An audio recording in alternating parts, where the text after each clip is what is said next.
नमस्कार, study IQ IAS Hindi में आपका स्वागत है। मैं हूं अमृत उपाध्याय। आज आपको जिनसे मिलवाना है वो बहुत ही खास मेहमान हैं।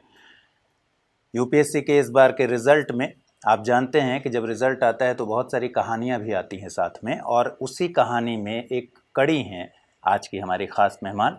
प्रणीता नाम है इनका। ऑल इंडिया रैंकिंग में 42वीं रैंक इन्होंने हासिल की है और मेरे साथ प्रणीता हैं। बहुत बहुत स्वागत है आपका। धन्यवाद सर। और साथ में हमारे मेंटोरशिप टीम के एक ख़ास मेहमान हैं, बहुत ही महत्वपूर्ण मेहमान हैं, निखिल नाम है इनका। तो इन दोनों लोगों से जो बातचीत होगी वो दरअसल एक कहानी है। कहानी क्या है ये हम लोग बातचीत के दौरान जानेंगे। सबसे पहले प्रणीता को से ये जान लेते हैं कि आपके काम की बात। जो भी बातचीत मैं करूं उससे पहले मैं एक डिस्क्लेमर दे दूं यहाँ कि प्रणीता का माध्यम अंग्रेज़ी है, इंग्लिश मीडियम से 42nd रैंक है इनका और प्रॉपर IAS में सिलेक्शन हुआ है। 2 बार प्रीलिम्स में नहीं हुआ और एक थर्ड अटैम्प्ट था मेरे ख्याल से आपका। थर्ड अटैम्प्ट में प्रीलिम्स हुआ तो सीधे 42वीं रैंक आपको हासिल हुई। थोड़ी सी यूपीएससी की जर्नी के बारे में बात करेंगे, फिर निखिल वाले पार्ट पर चलेंगे। सर मेरी जो तैयारी शुरू हुई थी वो 2020 में शुरू हुई थी, पर तब सर वो अटेम्प्ट बहुत ही अनप्रिपेयर्ड अटेम्प्ट था। ज़्यादा रिसोर्सेज नहीं पढ़े थे, जो राइट रिसोर्सेज नहीं पढ़े थे, बेसिक अंडरस्टैंडिंग से चली गई थी एग्ज़ाम देने। तो ऐसा हुआ कि एग्ज़ाम क्लियर नहीं हो पाया।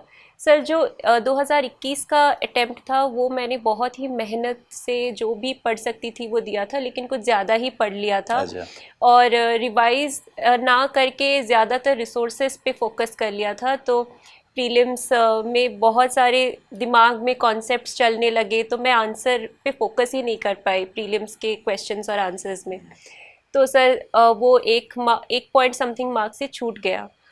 सर 2022 का जो अटेम्प्ट था वो मैंने सबसे प्रिपेयर्ड अटेम्प्ट दिया था। जो भी कितना कम रिसोर्सेज पढ़ के कितना बार रिवाइज़ करूँ उस पर फोकस था, और सही माइंडसेट जो होता है एग्ज़ाम में वो कैसे मैं ला पाऊँ in the prelims, in the mains, in the interview. Sir उसी पे मेरा ज़्यादातर फोकस था। ज़्यादा स्ट्रैटेजी कम बना के, मतलब ज़्यादा स्ट्रैटेजी पे नहीं फोकस किया, बट कि अपना बेस्ट देना है एग्ज़ाम में, रिजल्ट्स चाहे जो भी हो उसी पे ही मेरा पूरा फोकस था। ठीक है। तो 2 बार जब PT नहीं हुआ तो ऐसा नहीं लगा कि ये मेरे वश की बात नहीं है, मेरे बूते के बाहर है? सर ये तो बहुत ही नेचुरल फीलिंग है सर। जब 2 बार आपका प्रीलिम्स नहीं हो पाता है तो एक वो जो सेंस ऑफ डीमोटिवेशन होता है, वो निराशा इतनी बढ़ गई थी कि मैंने सोचा था कि ये यूपीएससी तो मेरे लिए नहीं बनी है, मैं कोई प्लान बी ही ढूंढती हूँ। तो तब मैंने सोचा था कि एकेडेमिया परस्यू करती हूँ। तो मैंने सारे जो भी अच्छी अच्छी यूनिवर्सिटीज़ बाहर उनमें अप्लाई कर दिया था कि अब मैं बाहर चली जाऊँगी। पर तब एक्चुअली मैंने सोचा कि ठीक है, अभी अगर मैंने अप्लाई ही कर दिया है, मुझे वेट ही करना है, तो might as well I will use these months, जो भी 5-6 महीने है टुवर्ड्स प्रीलिम्स, तो उसी को मैं वापस सिंसियरिटी और हार्डवर्क से मैं वापस प्रीलिम्स में बैठ जाती हूँ। तो मैंने थोड़े वो पेपर्स देखे थे जो मैंने 2021 में दिया था, जो प्रीलिम्स का पेपर। उससे मैंने समझा कि थोड़ा कॉन्सेप्चुअल जो क्लैरिटी होता है सब्जेक्ट्स का, वो मेरा कहीं ना कहीं मिसिंग था। तो उसके लिए वो फाउंडेशनल नॉलेज क्लियर करने के लिए मैं क्लासेस ज्वाइन की, और वहीं पे मुझे एक मेरे दोस्त ने, उन्होंने मुझे मेरे मेंटोर से कनेक्ट किया जो कि निखिल सर है। और उन्हीं से ही मुझे वो राइट जो गाइडेंस होता है कि आप पूरा प्रिपरेशन को ऐसे स्ट्रीमलाइन कर रहे हैं कि कोई भी स्टेज इसके बाद आपका फॉल्टर ना हो, कि प्रीलिम्स निकले तो आपका फंडामेंटल्स इतने स्ट्रांग हो कि मेंस में भी आप अच्छे आंसर लिख सके। आप इतना अच्छा एनालाइज कर रहे हैं मेंस में कि इंटरव्यू के आंसर्स देने में भी वो आपको हेल्पफुल हो। तो वो मुझे राइट सोर्स ऑफ गाइडेंस जो मिला वो मेरे मेंटोर निखिल सर से ही मिला। चलिए, तो अब कहानी आपको समझ में आई होगी कि निखिल यहाँ क्यों बैठे हैं। दरअसल प्रणीता की सफलता में, उनके सक्सेस में निखिल का बहुत बड़ा हाथ है और हमारी मेंटोरशिप टीम के बहुत ही महत्वपूर्ण मेंबर हैं ये।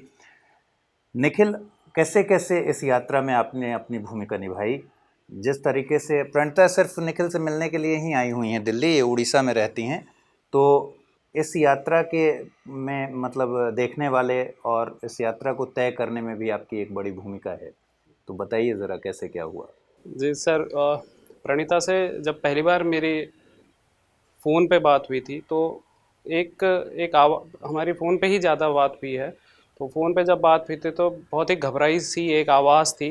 एक आवाज़ ऐसी थी जिसने ये सोच लिया था कि अब मेरे से यूपीएससी की तैयारी तो बिल्कुल नहीं हो सकती। और इन्होंने अपना बताया था, इन्होंने अपना पूरा जो भी इन्होंने शैक्षिक योग्यता इन्होंने हासिल करी थी उसके बारे में इन्होंने मुझे पूरी जानकारी दी थी। और तब तक इनका जो बाहर, जैसा इन्होंने अभी बताया कि इन्होंने बाहर की जो भी विश्वविद्यालय थे वहाँ इन्होंने कोशिश करी थी और इनका एक दो जगह से वहाँ से इनको कॉल आ चुका था। तो अब इनसे बात हुई और एक आप उसको गट फीलिंग कह दीजिए या वॉइस ऑफ गॉड कह दीजिए, आप जो भी उसका नाम दें, बातचीत करने से मेरे को एक ऐसी मतलब ऐसा महसूस हुआ कि ये यूपीएससी का एग्ज़ाम निकाल सकती हैं। बस इनको थोड़ा सा अगर हम सही दिशा में अगर हम इनको आगे प्रेरित कर सके तो काफ़ी हद तक मतलब मैं लग रहा था कि मतलब बातचीत करने में इतना समझ आ रहा था। तो जब बात हुई थी तो उस वक्त ये डरी हुई थी। फिर दूसरी बार जब बात हुई थी तो तब मैंने इनसे कहा, इंग्लिश में ही हमारी ज़्यादातर बातचीत हुई थी। जाहिर सी बात है, जी। इंग्लिश में तो इन्होंने एग्ज़ाम दिया है। उस वक्त एक शब्द हमारे बीच में बात हुई थी, लीप ऑफ फेथ। मैंने इनको बोला था एक लीप ऑफ फेथ लीजिए और इस बार साथ में मिलकर तैयारी करते हैं। तो उस वक्त जब ये चीज़ कही थी और इनको भी शायद मेरी बात पे विश्वास हुआ, तो वहाँ से ये हमारी जो जर्नी थी एक मेंटर और एक मेंटी की, वहाँ से ये शुरू हुई है। और फिर धीरे धीरे हमने हर एक जो भी सबसे बड़ा जो इनके लिए एक हर्डल था वो था प्रीलिम्स। तो प्रीलिम्स के लिए क्या दिक्कत है, क्यों दिक्कत है, उसको बहुत ही बारीक तरीके से समझने की कोशिश करी थी। और वहाँ से कुछ एक चीज़ें समझ में आई थी कि इनका फोकस बहुत अलग अलग जगह पे था और कुछ ऐसी जगहों पे था जो उतना ज़्यादा काम की नहीं थी कि जिससे प्रीलिम्स की तैयारी अच्छे से हो सके। तो वही मेहनती बहुत है ये, मैं इस चीज़ में बिल्कुल मैं 100% कहूँगा कि इन्होंने बहुत मेहनत करी है। तो मेहनती ये बहुत थी, बस जो मेहनत थी वो बहुत अलग अलग दिशाओं में जा रही थी जिसकी वजह से शायद इनके 2 अटेम्प्ट नहीं हो पाए थे। तो हमने सबसे पहले फिर प्रीलिम्स के लिए एक तैयारी करी कि किस तरीके से हम प्रीलिम्स को टारगेट करेंगे, प्रीलिम्स के लिए मतलब किन सब्जेक्ट पे फोकस करेंगे, कितनी टेस्ट सीरीज़ लगाएंगे, कितने टेस्ट देंगे और कब टेस्ट देना बंद कर देंगे। ये सब मतलब धीरे पूरा धीरे स्ट्रेटजिकल पार्ट आपने जी इनको बता दिया था कि इस तरीके से जी। चलना है। उसके बाद फिर किस समय पे आके हम प्रीवियस ईयर क्वेश्चन पेपर्स पे ज़्यादा फोकस करेंगे। मतलब प्रीवियस ईयर क्वेश्चन पेपर ये कर रही थी, लेकिन एक ऐसा समय, क्योंकि मैं एक अपने निजी तौर पे ये मानता हूँ कि जिस देश में हम जाते हैं वहाँ की भाषा सीखनी पड़ती है। तो अगर हम यूपीएससी का एग्ज़ाम दे रहे हैं तो उसकी भाषा सीखनी बहुत ज़रूरी है। तो वो भाषा हमको यूपीएससी अपने जो प्रीवियस ईयर क्वेश्चन पेपर्स होते हैं वहाँ से हमको सिखाने की कोशिश करता है। तो वही चीज़ इनसे बात हुई थी तो इनको भी वो चीज़ समझ में आई थी कि एक चीज़ जो मिस हो रही थी इनके उसमें वो थी कि जो प्रीवियस ईयर क्वेश्चन पेपर्स हैं उनको हम किस तरीके से एनालाइज करके उसको हम यूटिलाइज़ करेंगे। तो इस तरीके से हमने प्रीलिम्स की पूरी तैयारी करी थी। और इस बीच में काफ़ी सारे इमोशनल अप्स डाउन्स बहुत हुए। तो जब भी इनको लगता था कि मतलब मैं फिर से मतलब मैं परेशान हो रही हूँ तो ये मेरे को फ़ोन करती थी। तो और हमारे बीच में बहुत एक आप ये समझिए एक बहुत अच्छा रिश्ता था कि ये कभी भी फ़ोन करे तो मैं इनके लिए होता ही था कि ये मेरे से बात करे, ये फिर मेरे से बात करती थी। ये बस उस वक्त चाहती थी कि कोई इनको सुने। कई बार यूपीएससी की तैयारी में ऐसा होता है कि वो ये नहीं चाहते कि हम उनको कोई सजेशन दे, सॉल्यूशन दे। वो सिर्फ ये चाहते हैं कि कोई सुन ले मेरी बात, उसके बाद मैं फिर ठीक है, मेरा ये जो भी मेरे दिल में एक परेशानी है वो निकल गई, अब मैं पढ़ाई पे ध्यान दे सकूँगी। तो इस तरीके से हमने प्रीलिम्स की तैयारी करी थी। बहुत शानदार। देखिए, इस कहानी में ख़ास यही बात है कि क्यों हम ये इंटरव्यू कर रहे हैं। आज के इंटरव्यू में मैं ये नहीं पूछ रहा हूँ कि कैसे तैयारी करें, प्रीलिम्स के लिए क्या स्ट्रेटजी थी, मेंस के लिए क्या स्ट्रेटजी थी। आज का ये जो इंटरव्यू है इसीलिए ख़ास है क्योंकि हमने कई बार आपसे कहा है कि मेंटोरशिप, 1-to-1 मेंटोरशिप बहुत ज़रूरी है। मेंटोरशिप की ये भूमिका होगी। साइकोलॉजिकली आप कहीं फंसेंगे तो फिर मेंटोर आपकी मदद करेंगे। आपके डेली बेसिस पर जो दुविधाएं आपकी होती हैं उसके लिए एक मेंटोर बहुत ज़रूरी है। लेकिन सच कहिए तो ये बताते हुए हम भी इसको ज़मीनी स्तर पर महसूस नहीं कर पाते। आज इनसे जब बात हुई तो ज़मीनी स्तर पर महसूस हुआ कि मेंटोरशिप दरअसल चीज़ क्या होती है और किस लेवल पर एक कैंडिडेट एक एस्पिरेंट के साथ एक कोच की तरह मेंटोर हमेशा खड़ा रहता है। और यही खास बात इस इंटरव्यू का पर्पस है कि आप इस बात को समझ पाएँ। एक और ख़ास बात है, ये मेंटोरशिप ऑनलाइन हुआ है। ये लोग पहली बार यहाँ मिल रहे हैं दिल्ली में, ये उड़ीसा में रहती हैं और इन्होंने डिजिटल मीडियम का यूज़ करके और प्रणीता को लगातार मेंटोरशिप दिया है। और वो मेंटोरशिप इस तरीके का है, एक कोच की भूमिका ऐसी है कि एग्ज़ाम में ठीक जाने के पहले के अगर जो घबराहट की बात करें उसको भी इन्होंने कंट्रोल करने में कोई कोर कसर नहीं छोड़ी। आप सोच रहे होंगे कि मुझे इतना सब कैसे पता है, क्योंकि मैंने पहले ही बात ये सब कर ली है। तो अब आपके साथ थोड़ी सी बात को आगे बढ़ाएं।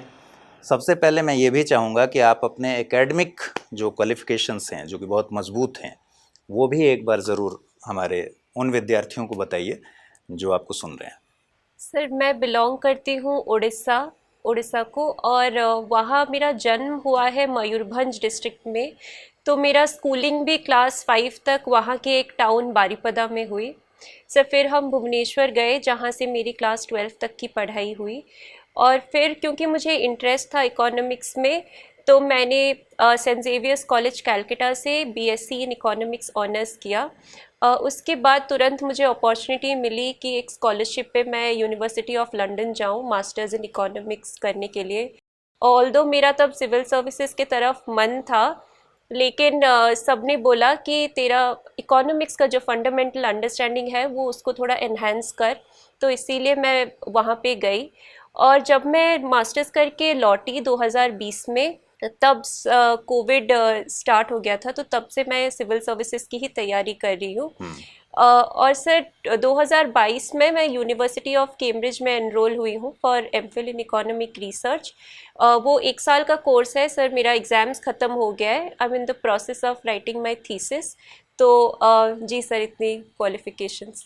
मतलब समझिए कि इस देश से एक अगर आप चली जाती हैं बाहर, आईएएस का एग्ज़ाम आप तो जाते जाते आपने पीटी दिया है, इस बार नहीं होता शायद चली ही जाती। जी सर।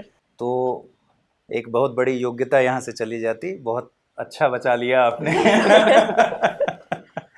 चलिए, अब प्रणीता की कुछ पॉजिटिव बातों को अगर देखें, बतौर मेंटोरशिप की टीम में रहते हुए, मेंटोर करते हुए, क्या क्या आपने रीड किया इस गट फीलिंग के बाद, जब आपने पहली बार ये सोचा होगा कि नहीं इनमें पोटेंशियल है और इनको बनने के लिए मैं अगर थोड़ा सा मार्गदर्शन करूं, गाइडेंस दूं तो ज़रूर बन जाएंगी।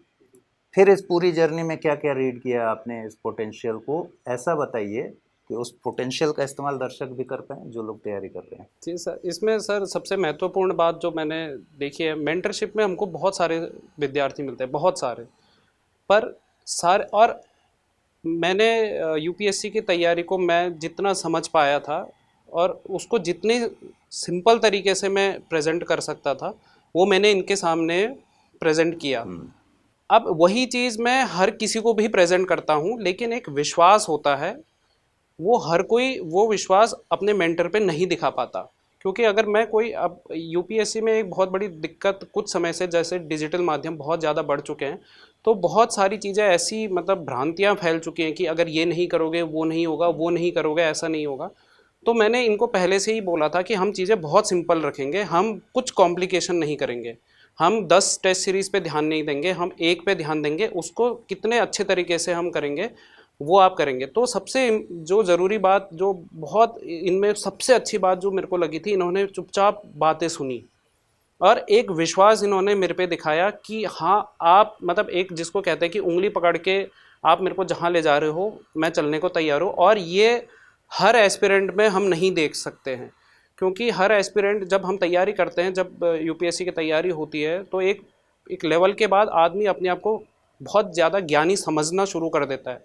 लेकिन ये एक जर्नी ऐसी है कि आपने यहाँ पे सीखना है, समझना है, और गलती कर रहे हो उसको एक्सेप्ट करना बहुत ज़रूरी है। इन्होंने गलती करी थी और उन्होंने मेरे सामने बताया कि मैंने ये गलतियां करी हैं, और जिस दिन इन्होंने वो गलतियां अपनी स्वीकार कर ली थी, उस दिन से इनकी एक नई जर्नी शुरू हो चुकी थी। तो वो एक्सेप्टेंस जो होती है वो हर एस्पिरेंट में नहीं होती है। तो एक विश्वास रखना अपने मेंटर पे, एक एक्सेप्टेंस कि मैंने गलती करी थी वो, और ये बहुत मेहनती हैं। ये भले ही हम इतना अपने आप को एक्नॉलेज नहीं करती हैं, लेकिन ये बहुत ज़्यादा मेहनती हैं। इनसे जब पढ़ाई में अगर इनसे कहा गया कि आप सुबह उठ के पढ़िए, आप इतनी चीज़ें करिए, इनका इकोनॉमिक्स ऑप्शनल था तो वो थोड़ा कठिन होता है, तो जैसा जैसा बोला गया। लेकिन इनके लिए तो आसान होगा। हाँ, ये इनके तो कैम्ब्रिज यूनिवर्सिटी में फीस डालने वाली है तो जैसा इनको सुबह उठने का बोला गया, मेडिटेशन आप करो, बहुत सारी चीज़ें, मतलब छोटे छोटे तौर पे इन्होंने सुना, तो इनके जो लर्निंग है, विश्वास हो गया, एक्सेप्टेंस हो गया और लर्निंग जो है, ये इनकी 3 ऐसी चीज़ें मेरे को अपने मतलब निजी तौर पे मेरे को लगी कि जिसने इनको, मतलब मेरे को बहुत अच्छा लगता था कि मैं अगर कोशिश कर रहा हूँ कि एक ज़िंदगी सुधारने की कोशिश, मेरे मन में भाव यही था हमेशा, तो अगर ये सुन रही हैं तो वो मेरे को और ज़्यादा हिम्मत देता था कि मैं एक कदम और आगे जाके जो भी कर सकूं। तो ये जो 2-4 चीज़ें इनके अंदर है, मेहनत और होना, ये सुनने की बात, वो बहुत कम लोगों में दिखाई देती है, और भगवान की ऐसी दया है कि इन्होंने सुना। और 40 सेकेंड सीधे। देखिए मेंटोरशिप में इनकी क्या खासियत है ये भी देख लीजिए। मैंने पूछा कि कुछ पॉजिटिव बातें बताइए इनके बारे में, उसमें भी इन्होंने 3 पॉइंट्स बताए। तो जैसे आंसर राइटिंग में होता है ना कि ठीक है सब चीज़ को पॉइंट्स में तोड़ देना है, इन्होंने उसमें से भी 3 पॉइंट्स निकाल दिए। मेंटोरशिप को अगर हटा देते, मान लीजिए एक हाइपोथेटिकल सिचुएशन ले लेते हैं कि आपके इस पूरी यूपीएससी की जर्नी से मेंटोरशिप वाला पार्ट हटा जाते हैं, फिर क्या इम्पैक्ट आता? आपका अपना असेसमेंट क्या है, क्या क्या चीज़ें नहीं हो पाती जो आपने इम्प्रूव की एक मेंटोर के साथ? सर यूपीएससी की जर्नी ऐसी होती है कि अगर भी आप सही चीज़ें पढ़ रहे हैं, अगर भी आप सही चीज़ें कर रहे हैं जो चाहिए होता है यूपीएससी के लिए, वो जो सेंस ऑफ डीमोटिवेशन रहता है हमेशा, वो एवरी सेकेंड डे जो फील होता है, उसको उससे आपको ऊपर उठने के लिए कोई चाहिए होता है जो आपको बोले कि नहीं, you will be able to do it, आपसे हो सकता है। और जब मैं बोलती थी सर को कि मुझसे सर नहीं होगा, तो सर हमेशा कोई ना कोई सोल्यूशन बोलते थे मुझे कि आप इस चीज़ से शुरू करिए, हम कोई बात नहीं, हम और एक टाइम टेबल बनाएंगे, अगर आप 2 दिन का नहीं पढ़ पाए कोई प्रॉब्लम नहीं, 1-2 घंटा और जुड़ लेंगे नेक्स्ट डेज में। तो ऐसा लगता था कि कोई कंपेनियन है जो साथ में प्रिपरेशन में है।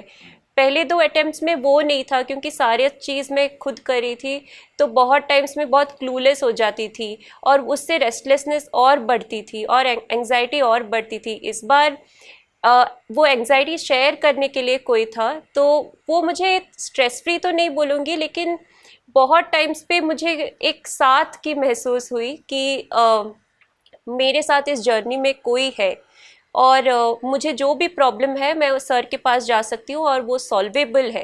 पहले लगता था कि इस प्रॉब्लम से मैं निकल ही नहीं पाऊँगी, यहाँ पे हमेशा स्ट्रक्चर्ड वे में सॉल्यूशंस मुझे मिलते थे, तो उसी से मेरा इम्पैक्ट जो भी हुआ उसी से ही हुआ शायद।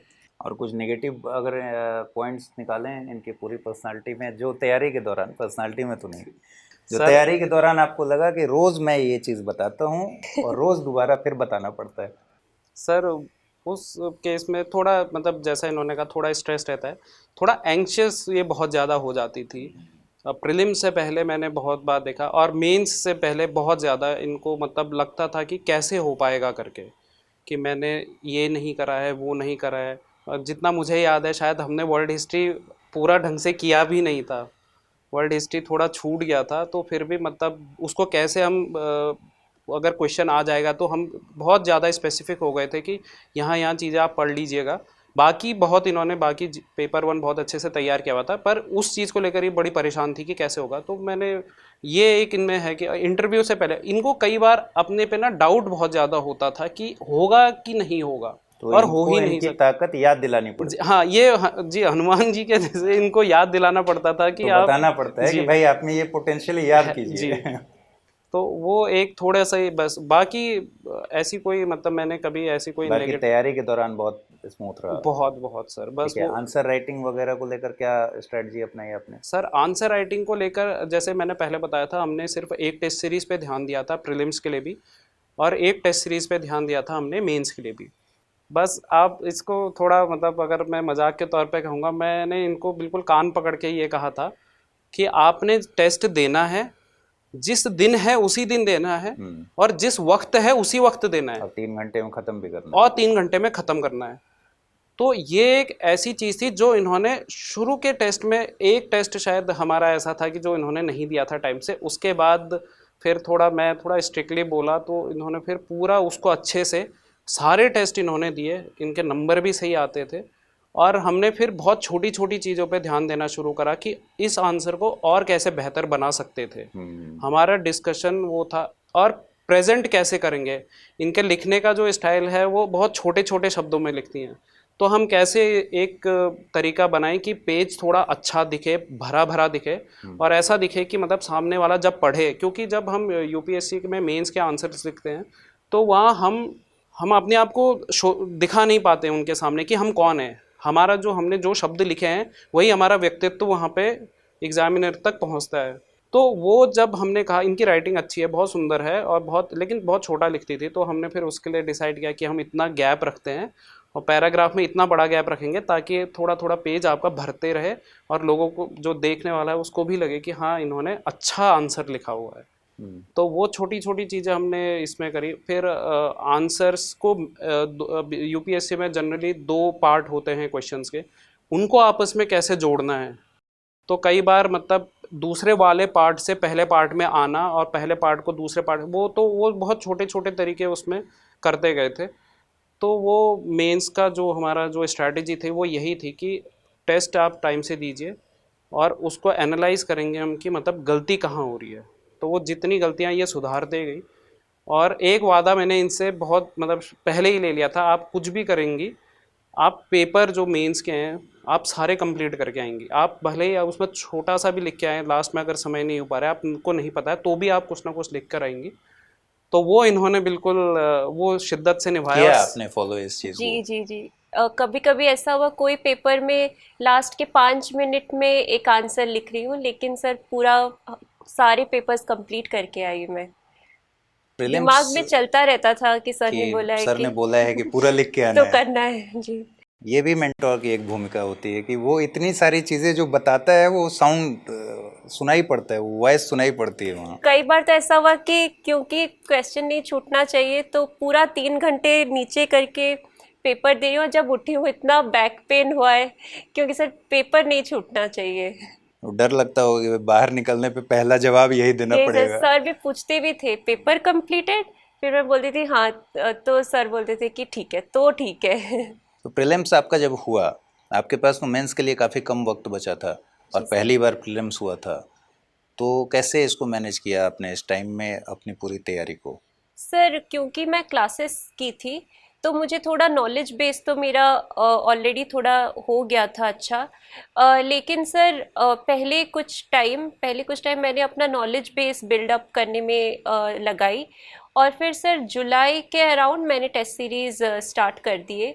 और सर ऐसा होता था कि क्योंकि मैं शेड्यूल में दे रही थी, जिस दिन टेस्ट था उसी दिन दे रही थी, जो वो गैप था 2 टेस्ट के बीच में 1 वीक का, तो मैं नेक्स्ट टेस्ट के लिए अच्छे से पढ़ती थी। और सर मेरा फोकस कभी नहीं था कि कोई भी टॉपिक हर ही में मैं कंप्लीट कर दूं, मेरा फोकस था कि एक टॉपिक को बहुत ही होलिस्टिकली कवर करूं।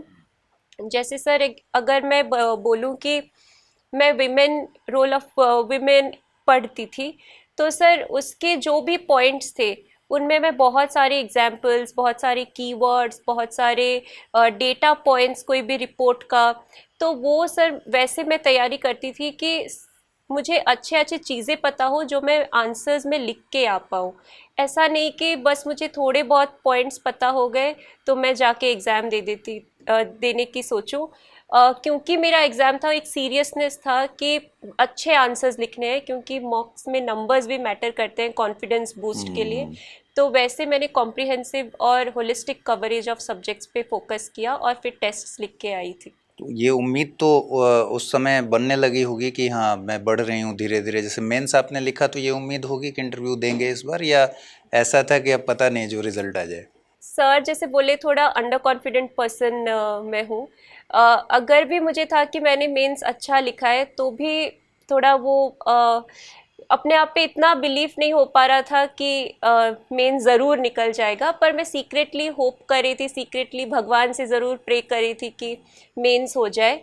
और जब मेंस हुआ तब लगा कि शायद इस बार मैं आ सकती हूँ लिस्ट में, लेकिन सर 42वीं रैंक रैंक। तो मैंने नहीं एक्सपेक्ट किया था सर, मैनिफेस्ट ज़रूर करती थी। आपको निराशा होती होगी, इनकी बात से मुझे समझ में आ रहा है कि ये जब आप पूछते होंगे एग्ज़ाम के बाद कि कैसा गया है, हो जाएगा, क्योंकि देखते हैं, मतलब देखना पड़ेगा। सर एक Let's see. नहीं, इनका फेवरेट डायलॉग आता है sir, will I be able to clear. ये बहुत बार सुना था और हर बार मुझे इनको याद दिलाना पड़ता था कि आप कर लोगे, बस विश्वास रखो, और विश्वास ये रखो कि आप कर चुके हो। क्योंकि कई बार जब हम अपने मन में ये सोच लेते हैं कि क्या कर पाएंगे, तो वो जो डाउट होता है वो हमेशा के लिए डाउट ही रह जाता है। लेकिन जब इनको बोला जाता था कि ठीक है, एक एक करके करते हैं ना, मतलब आप पहले पेपर 1 करो, फिर उसके बाद फिर कॉल आएगा इनका दिन में कि अब पेपर 1 हो गया, पेपर 2 में। और हर दिन, मतलब मेंस के जितने एग्ज़ाम हुए थे, हर दिन सुबह कॉल आती थी, क्योंकि 9 बजे से पेपर लिखना होता था, तो 8:15 बजे 8:30 बजे तक हमारी बातचीत होती थी कि अब ऐसा करना है। और उसमें भी इनको याद दिलाना पड़ता था कि जीएस पेपर 1 है, इसमें क्या करोगे आप, कहाँ पे मैप बनाओगे, कितना बनाओगे, पेपर 2 में आप क्या करोगे, टेबल कहाँ पे बनाओगे। तो इन्होंने वो सारी चीज़ें ये सुनते गई बस, और वहाँ पे जाकर इन्होंने एथिक्स का मेरे को अभी भी अच्छे से याद है। एथिक्स का पेपर थोड़ा लंबा होता है, सबको थोड़ा पता है। तो एथिक्स के लिए मैंने इनको बहुत स्पेशली फ़ोन करके कहा था, आप कुछ भी करना, कैसे भी करना, एथिक्स का लिख के ज़रूर आना उसको, और पेपर बिल्कुल उसको। और वो एथिक्स में फिर इनको मार्क्स भी काफ़ी अच्छे मिले। तो ये कहानी है बड़ी दिलचस्प, लेकिन अब सवाल है कि अब आप आई ही हैं और आईएएस हैं ऑलरेडी, अब बन चुकी हैं, 42वीं रैंक है। अगर चैनल पर हम ये बात ना करें बिल्कुल कि कुछ आप बता कर जाइए तैयारी जो लोग करना शुरू कर रहे हैं या कर रहे हैं उनके लिए, तो फिर सारे बच्चे खरी खोटी सुनाएंगे। इसलिए थोड़ा सा स्ट्रेटजिकल पार्ट पर भी बताइए उन बच्चों को जो तैयारी शुरू कर रहे हैं या फिर कर रहे हैं, उसी दरमियान हैं, तो उनके लिए क्या कुछ खास बातें बताएंगे आप? सर पहली चीज़ तो यही बताऊंगी कि अगर रिपीटेड अटेम्प्ट्स और बहुत सारे सेल्फ स्टडी, सेल्फ एक्सप्लोरेशन के बाद अगर कहीं पे आपको लग रहा है कि गैप्स रह जा रहे हैं, कोई रीजंस के लिए आपका एग्ज़ाम क्लियर नहीं हो पा रहा है और आप खुद इतना सेल्फ रिफ्लेक्ट नहीं कर पा रहे हैं, तो गाइडेंस ज़रूर लीजिए। आप अपने मेंटोर से, कोई मेंटोर से कनेक्ट कीजिए या टीचर्स से कनेक्ट कीजिए, कोई क्लासेस लगाइए, लेकिन आप गाइडेंस लेने से वो झिझकिए मत। क्योंकि बहुत लोगों का ऐसा होता है कि वो लोग प्राइड लेते हैं इस बात पे कि मैंने सेल्फ स्टडी किया है, वो बहुत अच्छी है, लेकिन अगर नहीं हो पा रहा है तो गाइडेंस लेने से कोई प्रॉब्लम नहीं है, ज़रूर लीजिए। नेक्स्ट मैं यही बोलूँगी कि क्योंकि ये इंट्रिंसिक सेंस ऑफ मोटिवेशन बहुत इम्पॉर्टेंट होता है एग्ज़ाम क्लियर करने में, तो हमेशा ये याद रखिए कि मुझे सोसाइटी के लिए ज़रूर कुछ करना है, इसीलिए मुझे सर्विसेज में घुसना है। तो ये आपका मोटिवेशन हमेशा चलाता रहेगा पूरा प्रोसेस के थ्रू। उसके बाद सर मैं बोलूँगी कि अपने आप को ऐसे लोगों से सराउंड कीजिए जो आपको बोले कि बिल्कुल आप कर सकते हैं। ऐसे लोगों से मत सराउंड कीजिए जो आपको बार बार बोले कि तुमसे ना हो यूपीएससी पाएगा। नहीं सर, कि यूपीएससी ही एक अल्टीमेट चीज़ है जिसके पीछे आपको दौड़ना चाहिए, क्योंकि सर इससे बहुत प्रेशर बिल्ड होता है।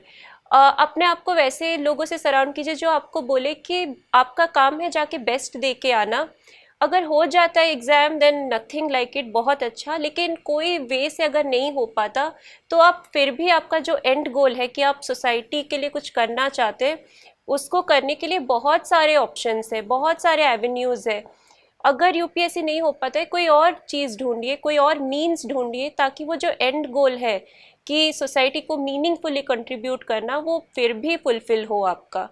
तो ये मैंने भी इम्प्लीमेंट किया था कि मैंने सोचा था कि अगर यूपीएससी मेरे लिए वर्कआउट नहीं करता तो मैं एकेडेमिया परस्यू करूँगी, लेकिन फिर भी जो मेरा एंड गोल था कि पॉलिसी मेकिंग में मुझे इन्वॉल्व रहना है, वो तब भी मैं करती। तो इससे मुझे थोड़ा स्ट्रेस कम हुआ ड्यूरिंग द जर्नी।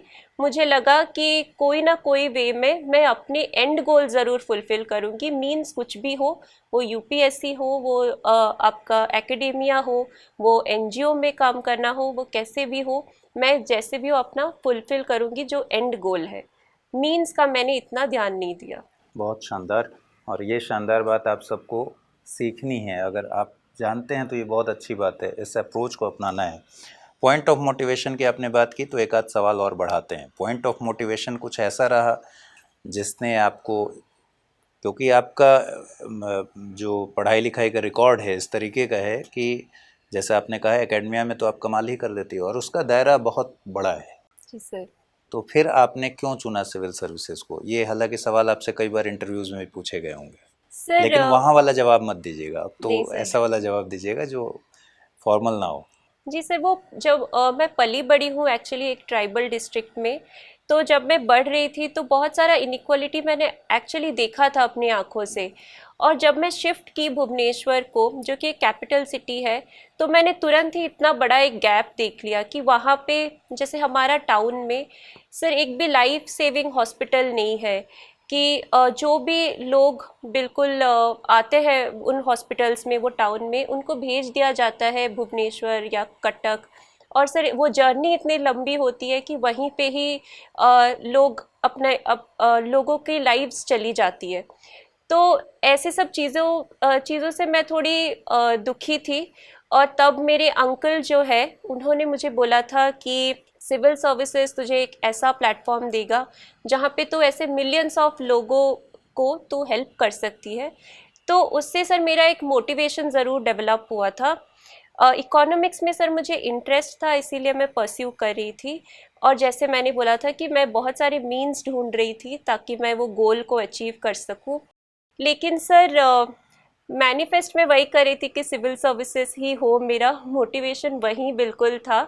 पर सर ये भी है कि मैंने ये बोला भी है कि मैं थोड़ी एम्पैथेटिक पर्सन हूँ। ऐसा होता था कि बचपन में अपने पापा, बड़े पापा को बोल रही हूँ कि जो भी नीडी मुझे सामने दिखाई दे रहा है कि पापा प्लीज़ इसको 20 रुपये दे दो, 30 रुपये, तो वो भी मुझे ऐसे बोलते थे कि तू इंडिविजुअल लेवल पे कैसे ही कितना ही हेल्प कर सकती है, तो तुझे बड़ा प्लेटफॉर्म चाहिए जहाँ पे तू लोगों को बिल्कुल डायरेक्टली रीच कर सकती है। रिसर्च में मैं जब घुसी सर, तो वो भी एक मोटिवेशन था कि जो पॉलिसीज़ हम वल्नरेबल्स के लिए बनाते हैं वो मैं इकोनॉमिक्स का नॉलेज यूज़ करूँ, वो पॉलिसीज़ में एविडेंस पे बेस्ड रखूँ, डेटा पे बेस्ड रखूँ। पर सर एक्सपीरियंस से पता चला कि जैसे भारत में सर बहुत अच्छे अच्छे पॉलिसीज़ अभी भी है, पर जब हम ग्रास रूट्स में उनका रीच देखते हैं वो बहुत कम हो जाता है। तो वहाँ पे ही एडमिनिस्ट्रेशन कम्स इनटू पिक्चर। तो मुझे वो मोटिवेशन था कि अगर मैं एडमिनिस्ट्रेशन का पार्ट बन गई तो ये सब चीज़ें देखना डायरेक्टली मेरी रिस्पॉन्सिबिलिटी रहेगी, और मुझे लगा कि इससे मेरा गोल ज़्यादा अच्छे से फुलफ़िल हो पाएगा। बहुत शानदार। निखिल, मैं उम्मीद करता हूँ कि अगले साल जब हम इंटरव्यू कर रहे होंगे तो प्रणिता की जगह एक और कोई आईएएस सामने होंगे और वो बता रहे होंगे या बता रही होंगी कि आपने किस तरीके से मेंटोरशिप दिया है उनको। और वाकई ये कमाल की बात है कि आपने इतनी सारी ऊर्जा लगाई, इतनी बारीकी से एक एक चीज़ों का ध्यान रखा। इसमें मुझे बोलने के लिए तो बहुत कुछ है नहीं, आप दोनों ने जो बातें कही हैं। आपके लिए ख़ास बात यह है जो अभी प्रणिता ने बताया कि अपने इर्द गिर्द वैसे लोगों का जमावड़ा हटाइए जो नेगेटिव माइंडसेट के हैं, जो आपको एहसास दिलाते हैं कि आप क्या नहीं कर सकते हैं। अपने इर्द गिर्द सिर्फ उन लोगों को रखिए जो आपको बता सकते हैं कि आप में क्या क्षमता है। हो सकता है आप अपनी क्षमता को न पहचान पा रहे हों। दूसरी बात, ऑब्जर्वेशन का मतलब सिर्फ ये नहीं होता कि कोई ये कहे कि हाँ समुद्र में कूद जाओ पार कर जाओगे। ऑब्जर्वेशन का एक मतलब ये भी होता है कि इतना बताए कि किन प्रिकॉशंस के साथ आपको उतरना है ताकि डूबे नहीं। पार कर जाओगे ये तो अच्छी बात है। तो मेंटोरशिप ऐसी चीज़ है, एक कोच ऐसा व्यक्ति है जो आपको हर तरीके से सुरक्षित करता है और उस मझधार को पार करने के तरीके बताता है। और अंतिम तौर पर जो खुशी मैंने आपकी आंखों में देखी और जो आपकी बातों में समझी, इस इंटरव्यू के पहले भी हम लोग बात कर चुके हैं, मुझे लगा रिजल्ट इनका नहीं इनका निकला है।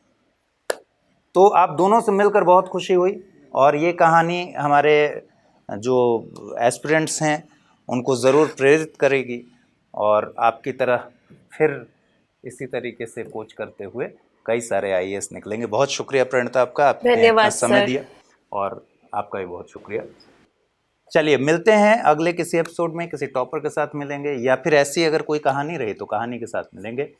अपना ख्याल रखिए, ठीक से पढ़ाई लिखाई कीजिए, मोटिवेटेड रहिए, आसपास अच्छे समझदार पॉजिटिव लोगों से घिरे रहिए। नमस्कार। हिंदी में यूपीएससी की तैयारी से संबंधित प्रोग्राम्स को देखने के लिए सब्सक्राइब करें स्टडी IQ IAS हिंदी।